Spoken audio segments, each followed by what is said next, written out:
পূর্ব মেদিনীপুর জেলার শিল্প শহর হলদিয়ায় ৭৯তম স্বাধীনতা দিবস উদযাপিত হয়। হলদিয়া কলকাতা পোর্ট ডক্টর শ্যামাপ্রসাদ মুখার্জি বন্দর প্রশাসনিক কার্যালয়। আজ 15ই আগস্ট 1947 সালে আজকের দিনে ভারতবর্ষ স্বাধীন হয়েছিল। সেই স্বাধীনতা দিবস হলদিয়ার জাহর টাওয়ার ক্যাম্পাসে ত্রিবর্ণ রঞ্জিত ভারতের জাতীয় পতাকা উত্তোলনের মধ্য দিয়ে হলদিয়াতে পালিত হলো স্বাধীনতা দিবস। বন্দরের সিআইএসএফ কর্মীদের কুচকাওয়াজের মধ্য দিয়ে আজকের স্বাধীনতা দিবসের পতাকা উত্তোলন করলেন হলদিয়া বন্দরের ডেপুটি চেয়ারম্যান শ্রী সম্রাট রাহি। আজকের প্রায় বন্দরের পরিবারের কৃতি ছাত্রছাত্রীদের বিভিন্ন পরীক্ষায় উল্লেখযোগ্য ফলাফল করার জন্য তাদের সম্মানিত করা হয়।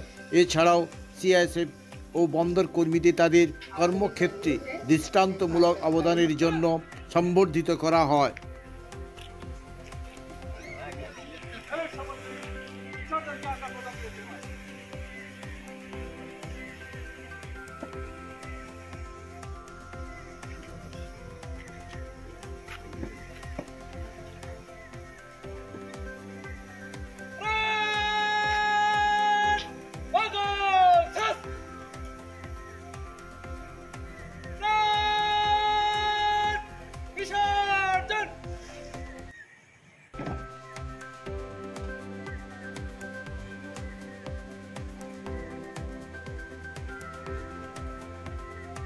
अब मैं उपाध्यक्ष से निवेदन करूंगी कि कृपया मंच पर अपना आसन ग्रहण करें एवं साथ ही मैडम श्रीमती दीपशिखा सिंह से आग्रह करती हूँ कि मंच पर अपना आसन ग्रहण करें।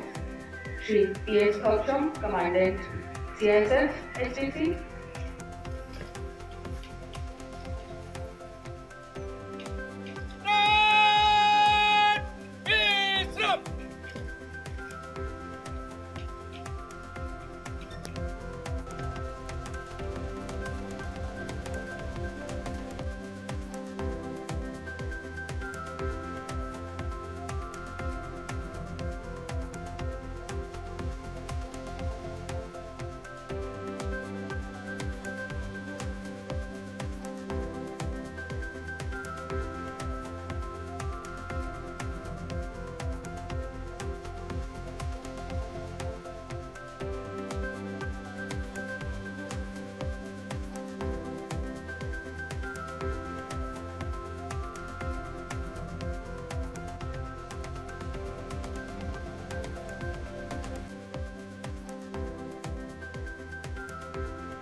अब उपाध्यक्ष महोदय की अनुमति से हम कार्यक्रम की शुरुआत करेंगे।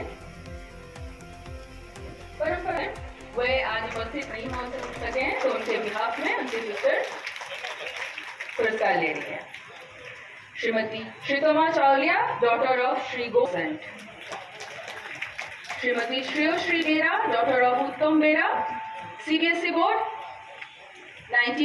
Shrimati Joita Hazra, daughter of Ashish Kumar Hazra, CBSE board 90.60%। Joita Hazra पुरस्कार ग्रहण करते हुए next is Mohammad Nabiul Farhan Laskar, son of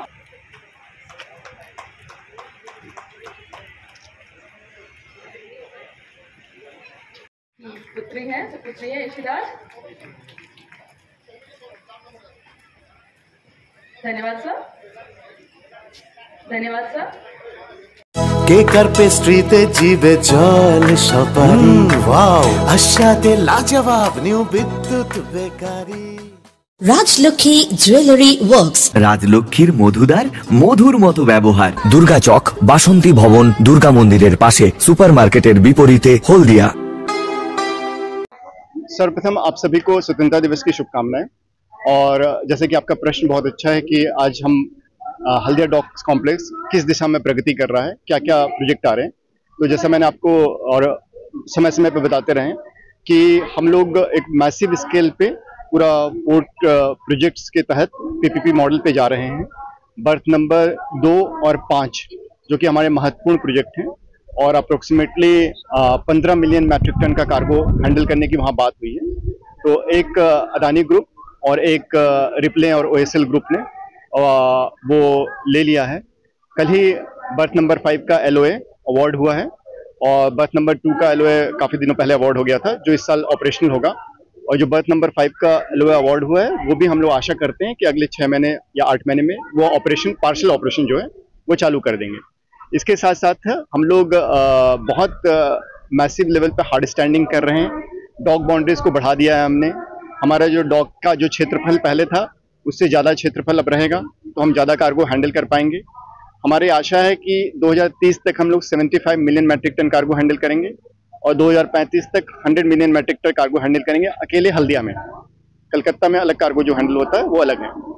और साथ ही साथ सस्टेनेबिलिटी की जो जरूरत है, जो इन्वायरमेंट का पर्सपेक्टिव है, उस दिशा में हम लोग बहुत काम कर रहे हैं। हमारा उद्देश्य है कि 10 मेगावाट का सोलर कैपेसिटी हमारे पास रहे, जिसमें लगभग 3.5 मेगावाट का अभी हमारे पास है। बाकी 6.5 मेगावाट जो बचा उस दिशा में हम लोग काम कर रहे हैं क्लीन वाटर के लिए।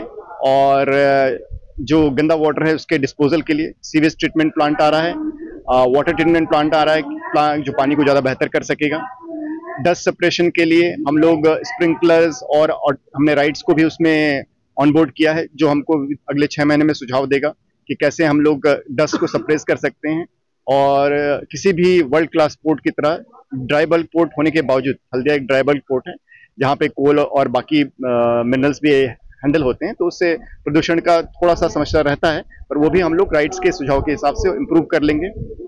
हम लोग हल्दिया को लिक्विड हब बनाने की दिशा में काम कर रहे हैं, लिक्विड एंड केमिकल हब। बहुत सारे टैंकेजेस हमने अभी लैंड अलॉटमेंट के माध्यम से हमने देने का प्लान है। 4-5 आशा करते हैं हम लोग इस वर्ष हम लोग दे देंगे, इस साल हम लोग दे देंगे। बाकी हम लोग का सालूखाली में एक नया प्रोजेक्ट आ रहा है FSRU का, जो कि लगभग 1.5 million metric ton cargo handle करेगा। वो भी अवार्ड की दिशा में है, अगले 2-3 महीने में हम लोग अवार्ड दे देंगे। जो पुराना प्रोजेक्ट था सालूखाली का वो भी रिवाइव कर रहे हैं हम लोग, उसके लिए जल्दी ही टेंडर होगा। आउटर टर्मिनल हम लोग ला रहे हैं, जो नॉर्मली टाइड्स के रिस्ट्रिक्शन से वो प्रभावित नहीं होगा।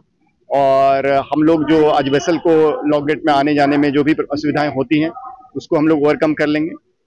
तो ये सब बड़े प्रोजेक्ट हैं जो आ रहे हैं, जो डेफिनेटली हल्दिया डॉक कॉम्प्लेक्स को अगले 5 साल में पूरी तरह ट्रांसफॉर्म कर देंगे। और ministry of port shipping and waterways का बहुत गाइडेंस है, वो उन्होंने हर सब्जेक्ट के लिए एक पर्टिकुलर सेल फ्रेम कर दिया है।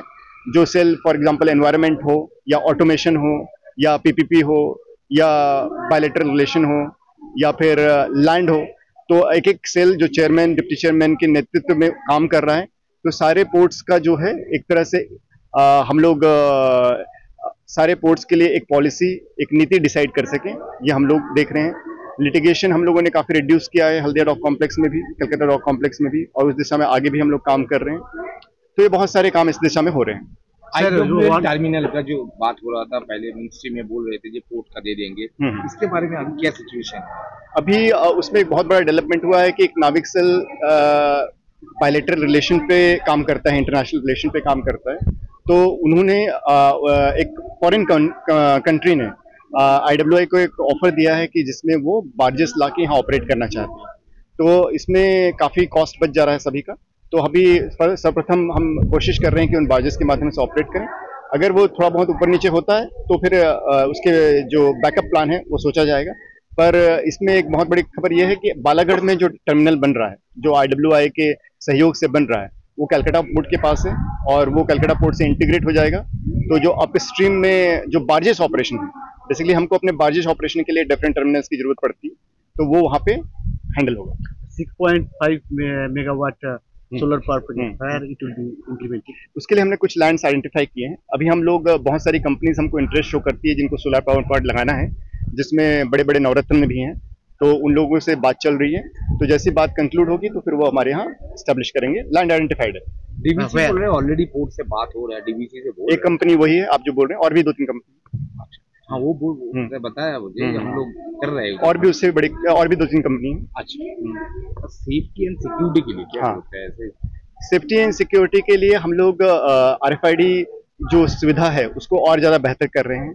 और हम लोग नॉर्मली अभी जो एक ऑटोमेटेड गेट ला रहे हैं, जिसका टेंडर अभी लाइव है मेरे ख्याल से और जल्दी क्लोज होगा। तो उस गेट के माध्यम से काफ़ी कुछ सुविधाएं सहज भी हो पाएंगी, सिक्योरिटी भी इंश्योर हो पाएगा। बाकी हम लोग सीसीटीवी कैमराज लगा रहे हैं ज़्यादा से ज़्यादा, और जहाँ जहाँ पे भी थोड़ी बहुत गैप है जिसके चलते अगर कुछ अनटूवर्ड इंसिडेंट हो सकता है उसको हम लोग करने की कोशिश कर रहे हैं। सरकार भी इस दिशा में बहुत काम कर रही है। आपको पता ही होगा कि जो आउटडेटेड ट्रक्स हैं, ट्रेलर्स हैं, उन पे बहुत ज़्यादा जोर है। अभी तो सारा डिजिटाइज हो गया है, क्या बोलते हैं, टोल्स एंड ऑल, जिसमें ऑटोमेटिकली पुराने ट्रक्स ट्रेलर्स नहीं चल सकते। तो जहाँ तक गाड़ियों की हेल्थ कहानी है तो वो तो ऑलरेडी रिजॉल्व हो जाएगी। बाकी बहुत ज़्यादा स्किल डेवलपमेंट पे काम चल रहा है। अलग अलग स्किल डेवलपमेंट सेंटर आ रहे हैं जो बेसिकली टैक्सी ट्रक ड्राइवर और जो ट्रेलर ड्राइवर है उनको एजुकेट करते हैं। हम लोगों ने अपने डॉग कॉम्प्लेक्स में जगह जगह सेफ्टी के बोर्ड लगाए हुए हैं, सेफ्टी ट्रेनिंग दे रहे हैं। तो इस तरह से बहुत सारे कदम उठाए जा रहे हैं। How many cameras? Cameras at different location, different cameras are there. In dog complex, I remember it around 150 new cameras will install. 150. अपन देख रहे हैं कि पोर्ट का मोटिव है ये ऑटोमेशन व मैकेनाइज्ड हाँ, वर्क, हाँ, इसीलिए तो लेबर का थोड़ा प्रॉब्लम हो रहा है, हाँ, होगा नंबर ऑफ लेबर का कट करना पड़ेगा। हाँ, हाँ। इसके लिए क्या सोच रहा है? इसके लिए जो मेरी सोच है कि देखिए, जैसे जैसे अभी एजुकेशन का स्तर बढ़ रहा है तो पहले क्या था कि लेबर क्यों होते थे, नॉर्मली एजुकेटेड लोग नहीं होते थे। अभी सरकार का और पोर्ट का भी ये रुख है कि basically ministry of port shipping और वाटरवेज का भी अभी काफ़ी रिक्रूटमेंट नोटिस निकाले हम लोग।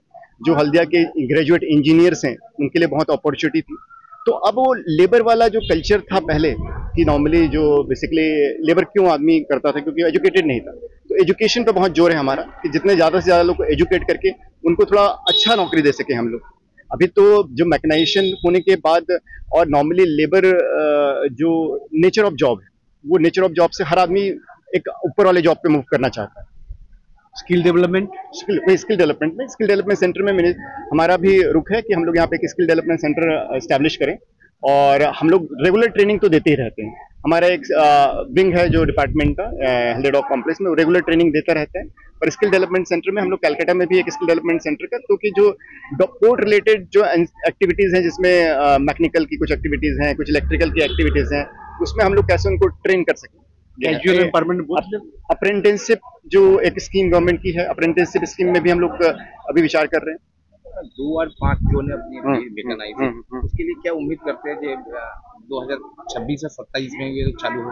एक तो 25 में चालू होगा, 25 में चालू हो जाएगा बस नंबर 2 और बर्थ नंबर 5 जो है वो क्या है कि आधा जो ऑपरेशन है वो अभी चालू किया जा सकता है, यानी हम लोग कोशिश कर रहे हैं कि चालू कर लें, फिर 26-27 में चालू हो ही जाएगा। उनको भी कुछ मशीनरी वगैरह लानी है, परचेज करनी है। हम लोग उम्मीद करते हैं कि ये 2 चालू हो जाएगा तो उसमें आपका कार्गो हैंडलिंग ज्यादा हो जाएगा। हाँ, तभी तो हमने बताया कि हमारा 2030 तक एम है कि हम लोग 75 मिलियन मेट्रिक टन कर लें। Thank you. কেকার পেস্ট্রিতে জিবে জল সপারি ওয়াও আশাতে লাজবাব নিউ বিদ্যুৎ বেকারি টিপটপ টিফিনে और हैप्पी पार्टी নিউ বিদ্যুৎ বেকারি মানডে টু সানডে ছোট বড় সবার পছন্দ একটাই নিউ বিদ্যুৎ বেকারি প্রতিদিন চাই চাই না না না না না নিউ বিদ্যুৎ বেকারি রাজলক্ষ্মী জুয়েলারি ওয়ার্কস রাজলক্ষ্মীর মধুদার মধুর মতো ব্যবহার। দুর্গা চক, বাসন্তী ভবন, দুর্গা মন্দিরের পাশে, সুপার মার্কেটের বিপরীতে, হলদিয়া।